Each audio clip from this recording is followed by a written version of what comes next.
Good evening, everyone, all the way from Thailand. The past week for us has been very busy because we just finished a ceremony where the lay community offered the robes to the Buddhist monks.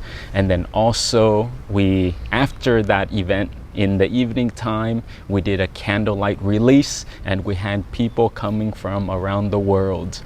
This two events for us is quite important because it signifies the end of the Rains Retreat, and the lay community get to participate in this kind of event just once every year.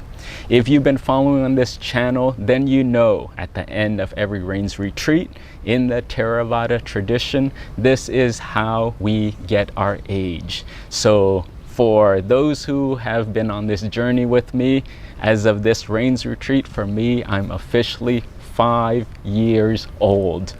It's been quite the journey, and I am honored. Didn't think that we would get to this point, but time just flew by. But in this video, for me, I just wanted to take some time to reflect as usual and summarize some of the things that I learned. So hopefully you can use some of this wisdom to apply to your own life, but in no particular order. Let's take a look at some of the tips that I learned from year number 5.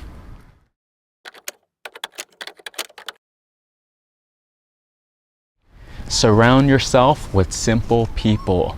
We're taught that birds of a feather flock together. Who are your top 5 friends? Who are the top 5 people that you surround yourself with? This is important because it shapes who you are, it shapes your habits, and it shapes your qualities.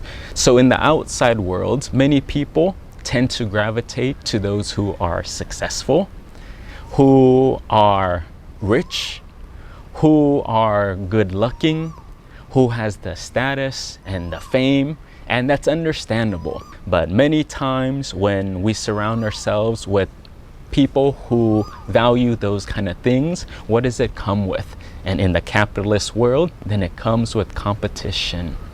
At times then, when people are successful and very intelligent, it comes with ego. They think they're special. They have many requests. They make up their own rules. And again, this is can be a generalization, but for me, this can also be common. And living in the monastery for some time, what I find is that is so helpful is to surround yourself with simple, easy people. And when you take a look at a place where I stay at the Pa Pae Meditation Retreat, we live in a local village where the villagers are not wealthy, but yet they're so kind. Every single day they come out, they offer food, the best food that they have. They don't have much, but of what they have, they give it with pure intention to support the monks. The qualities of these people, they're just so kind. And you can see it in their eyes where they're just gentle, they're honest, they don't have hidden agendas, they don't try to cheat you. And also, they just have joy and an innocence.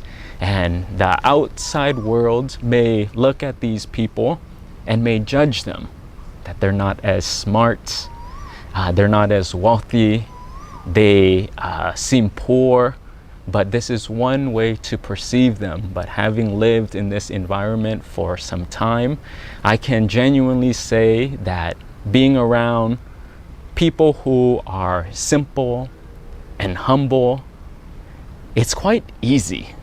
It's easy to have a conversation with them because they speak directly.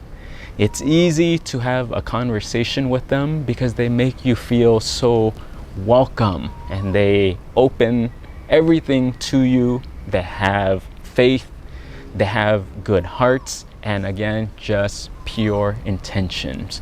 One example I wanted to point out is Pa Pae is one of the local villagers who come out every single morning, never misses, rain or shine. He comes out to offer food to the monk. he receives the blessing, he does his good for the day, and then after that, then he also helps to work and support here at the retreat center and in the village. And he does construction. He has a small team, and he goes and does his work. He builds the huts for the monk.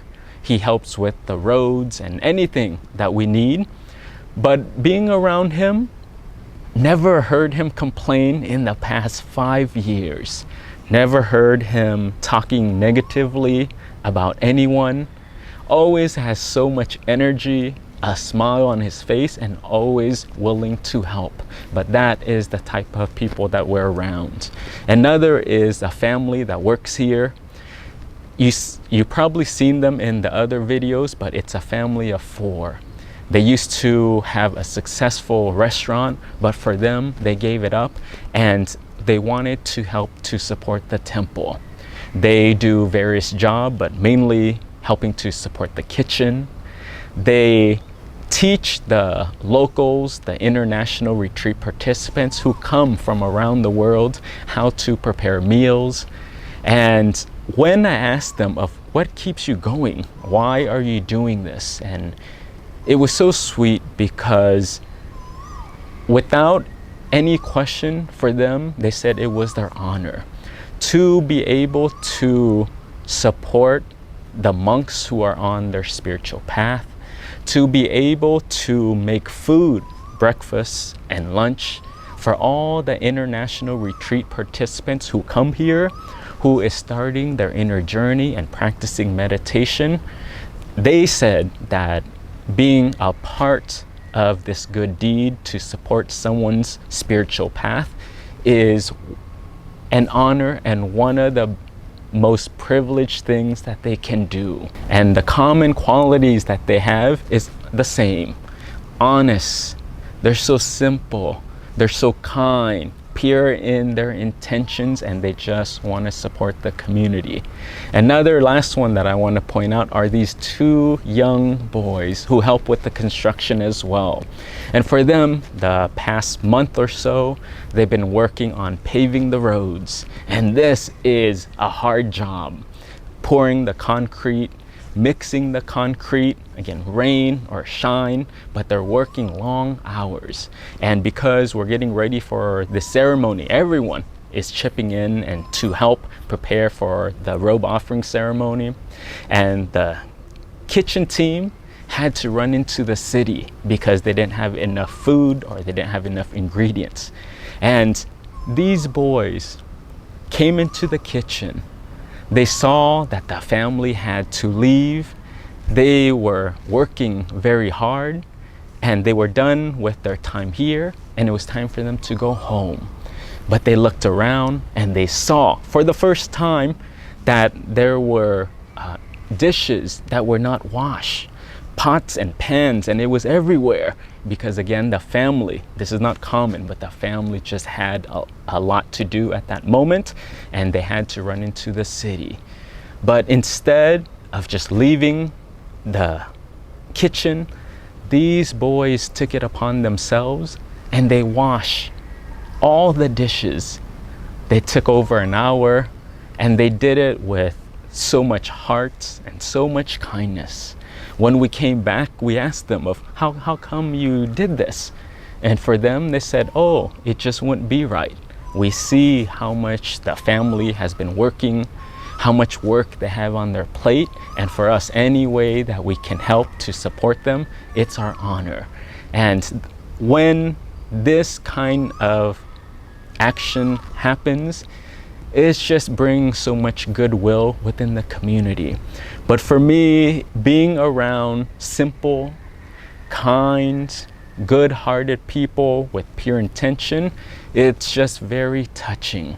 And I find that, yeah, they may not have the education, the wealth that some people may have in the outside world, but being around these kind of people, it's a privilege because it teaches me to be a kind person, to be a good person, and to be fully relaxed when I'm around them.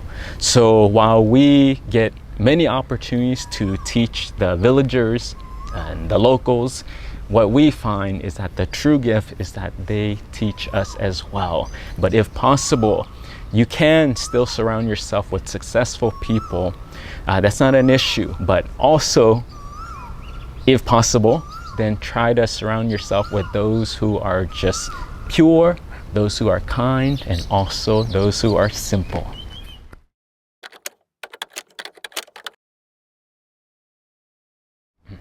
Look at everything from the lens of training yourself. A big mistake that people have is when they think of the monastery, they think that it's just pure bliss. We don't experience any suffering. We're just on a cloud. Everything is quiet, peaceful, soft, and we're just floating. And that simply is not the case. We have many lay people who are coming here all the time. Then with that, the schedule can shift. Then sometimes we have to teach. Sometimes we have to go to different ceremonies out in the city because people may pass away.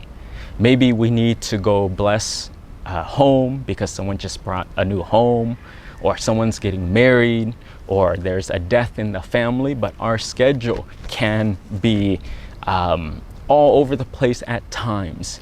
But one of the things that the monastery has really taught me is whatever that is happening in that moment, it can look negative, it doesn't matter. But any situation, if possible, learn how to teach yourself. See in this moment what opportunities is available for me to teach me. In this experience, okay, I had plans to just fully meditate, and now a group of people came to ordain, so now I have to take care of them. A group of people, this past week we had 80 people from around the world, international retreat participants coming to meditate. Then we can easily look at that, then we can easily be negative and complain.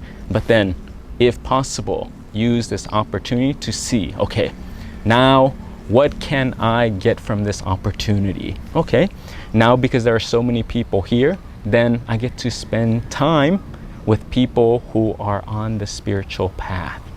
Okay, I get to talk to lay people who are learning meditation for the first time.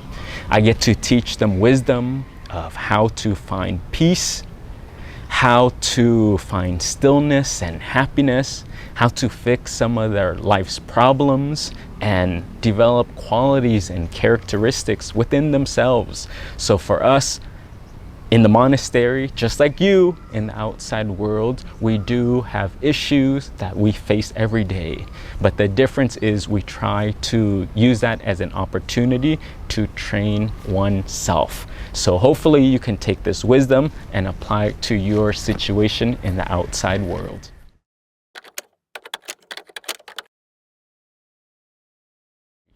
Give unconditionally.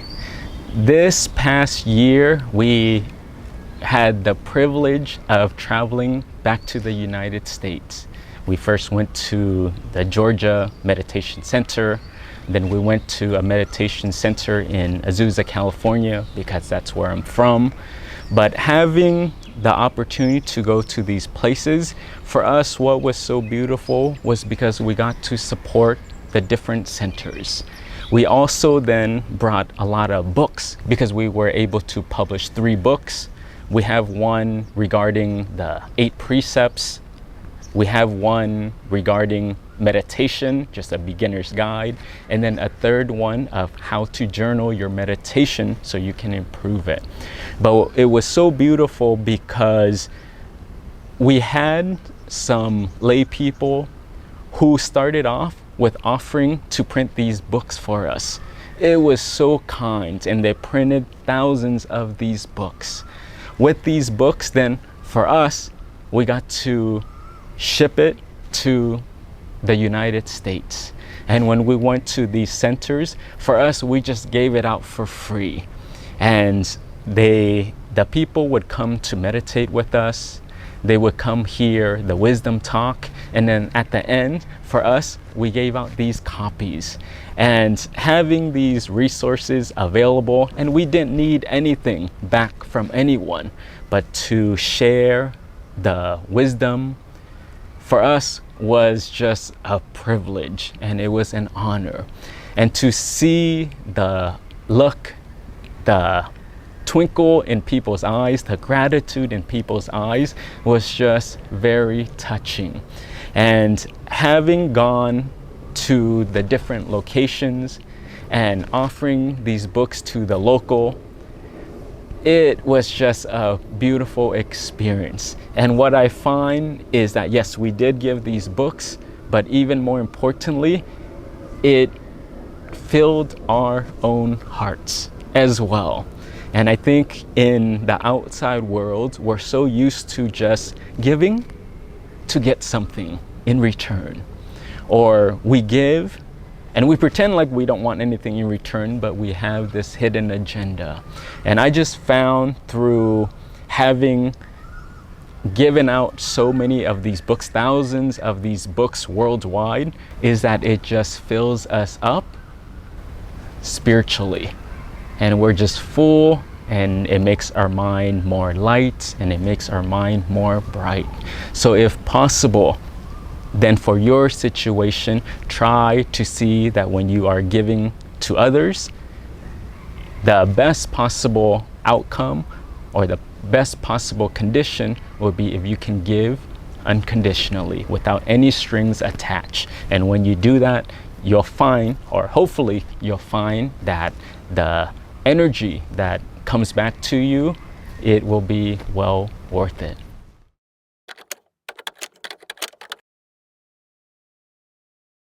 Have good friends.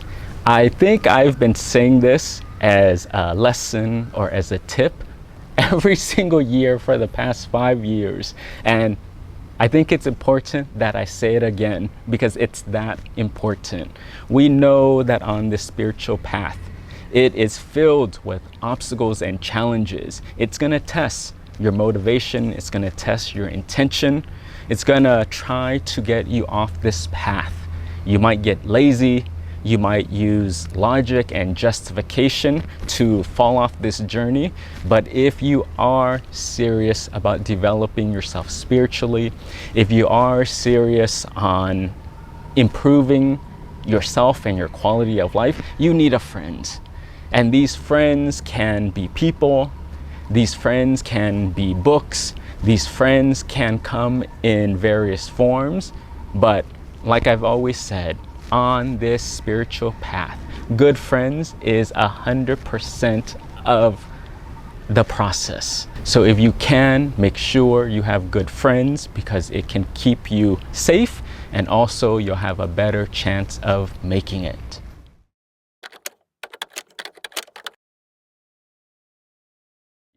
Meditate daily. So in the monastery for us in the first few years is we just focus mainly on meditation, or still we focus on meditation. But the more that you stay in the monastery, then you start to have responsibilities.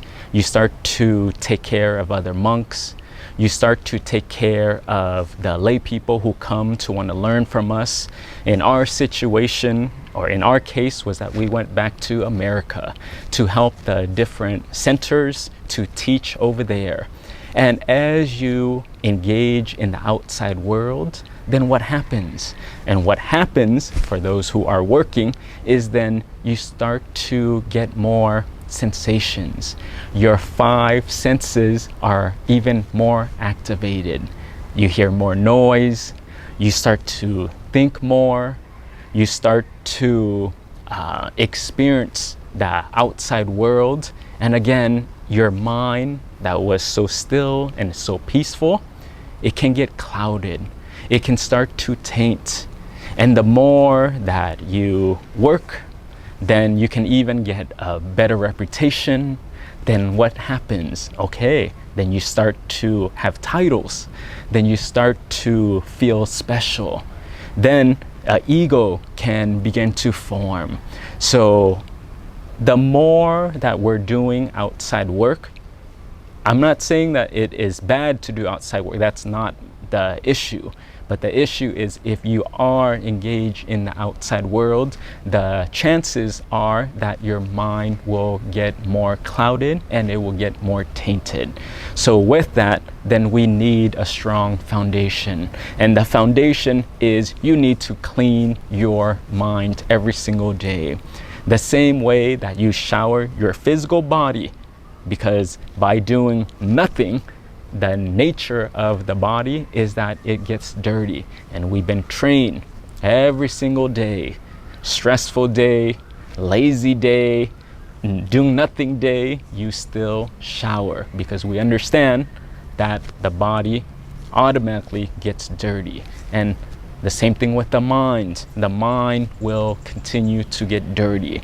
So to protect yourself, to protect your peace of mind, to protect your brightness and your innocence, and to keep yourself in check, then you need a daily meditation practice. Shower the mind every single day. This is quite important. And if you do not have that currently, I hope you can start to develop that today. And if you do have one, then please keep it up. But shower your mind every single day.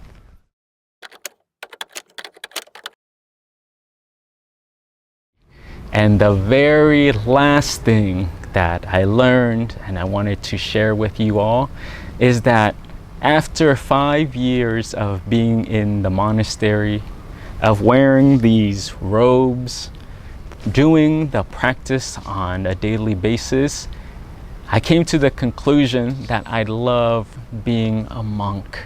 This lifestyle for me just fits perfectly, and I'm just so grateful for this experience. This being a monk for me gives me the opportunity to fully train myself. I don't have to worry about the outside world of making a living, of supporting a family, taking care of relationships. But for me is no, my job and my duty is to purify my mind, be a good, kind person, develop wisdom, and keep getting to know yourself better. Know your habits that are not good, and then start to fix that. Undo those things that are no longer healthy for you. And my full-time job is to find inner peace, to be happy, to be a good person. And then the second part of that is then go help others. Go share the wisdom that you've learned. How did you fix yourself? And give that tool, give that know-how, and teach other people. And then by sharing this wisdom with others, for me, it is the best thing in the world. And I just know that when I rest my head on my bed, I just feel good.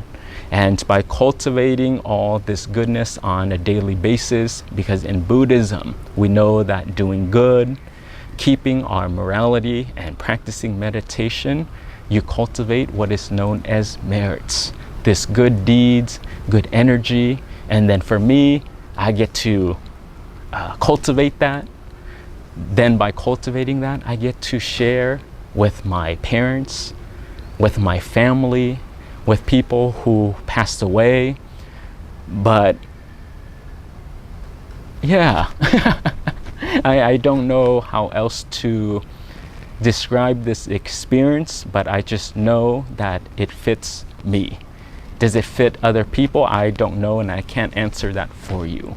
But for my own situation, I just feel that this is the best use of my life in this lifetime. So with all the good deeds that I've been doing for the past 5 years, I just wanted to share all of this merit with all of you, and also to say thank you for all those who have been following on this journey who have been witness to this journey. I'm just very grateful. I don't have the words to articulate the gratitude, but yeah, it's there. And hopefully I can continue my monkhood for as long as I can. But as always, I just wanted to say thank you to everyone and to send you my blessings, and I hope you all are well. So please utilize this wisdom for your own life, and I hope this is helpful. Satu.